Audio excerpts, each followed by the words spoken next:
오늘날과 같은 자본주의 시대는 돈이 세상에 엄청난 위력을 발휘합니다. 현대인들은 오늘도 돈을 쫓아 하루하루 열심히 살아갑니다. 솔직히 그 이면에는 돈에 대한 뿌리 깊은 신뢰, 믿음이 깔려 있습니다. 누구나 자신의 생명과 행복을 위해서 오늘과 미래 안전을 확보하려 하지 않습니까? 그러기 위해 가장 필요한 것이 돈이라고 굳게 믿는 것입니다. 그래서 은행 통장 그 잔액 잔고에 따라 마음이 든든하기도 하고 불안하기도 합니다. 그러나 예수님이 가져오신 하나님 나라는 세상과는 전혀 다른 원리로 작동합니다.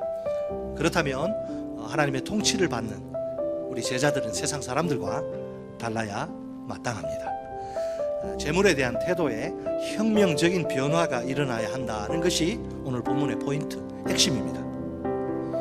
오늘부터 두 차례에 걸쳐 재물과 제자도의 관계를 살펴보도록 하겠습니다. 본문 19절로 20절을 보면 보물을 어떻게 사용할 것인지에 대한 교훈이 나옵니다. 예수님은 두 가지 방법을 대조하십니다. 하나는 어떤 방법이죠? 땅 위에 쌓아두는 방법이고 또 하나는 하늘에 쌓아두는 방법입니다. 우선 예수님은 제자들에게 보물을 땅 위에 쌓아두지 말라고 권면하십니다. 이유가 있죠. 그곳에서는 좀과 동록이 망가뜨리며 도둑들이 파고 들어가서 훔쳐가기 때문입니다. 그렇다면 지혜로운 자의 선택은 분명해집니다. 그죠? 자신을 위해 보물을 안전하게 보관할 곳은 땅 위가 아니라 저 하늘입니다. 하늘. 이 문제와 관련해서 마태복음 19장 21절은 참고할 만한 중요한 정보를 제공합니다. 예수께서 이르시되 내가 온전하고자 할진대 가서 내 소유를 팔아 가난한 자들에게 주라. 그리하면 하늘에서 보화가 내게 있으리라. 그리고 와서 나를 따르라 하시니. 아멘. 예수님의 제자가 되려면 자기 재물을 가난한 자들과 함께 나누라는 명령이지요. 예수님은 그것이 하늘의 보화를 쌓는 한 가지 방법이라고 가르쳐 주십니다. 그렇다고 해서 단지 이 방법이 전부는 아니겠죠. 재물 외에도 제자인 우리에게 주어진 다양한 소유물들이 있지 않습니까? 건강, 탤런트, 재능, 시간, 은사 등등 말입니다.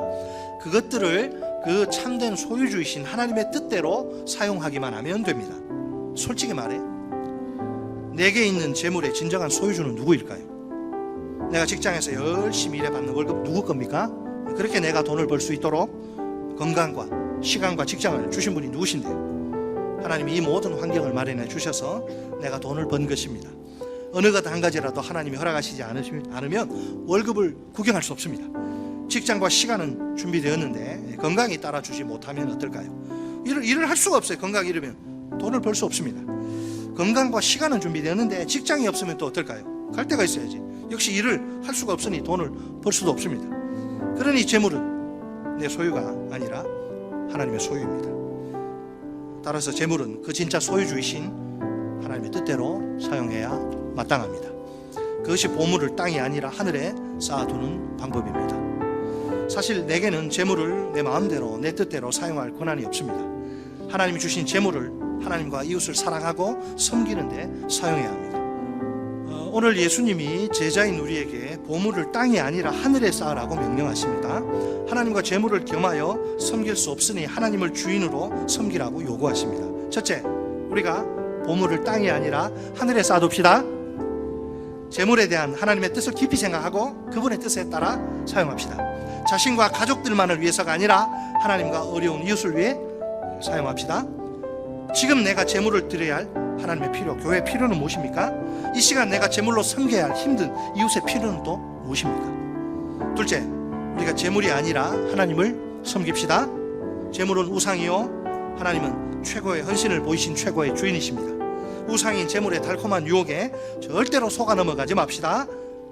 태산 같은 재물도 우리 인생의 목마름을 결코 해결할 수 없습니다. 기쁨과 만족과 행복을 줄 수 없습니다. 최고의 헌신을 보이신 주님을 최고의 헌신으로 섬기며 삽시다. 그럴 때 인생에 참된 기쁨과 참된 만족과 참된 행복을 누리게 될 줄 믿습니다.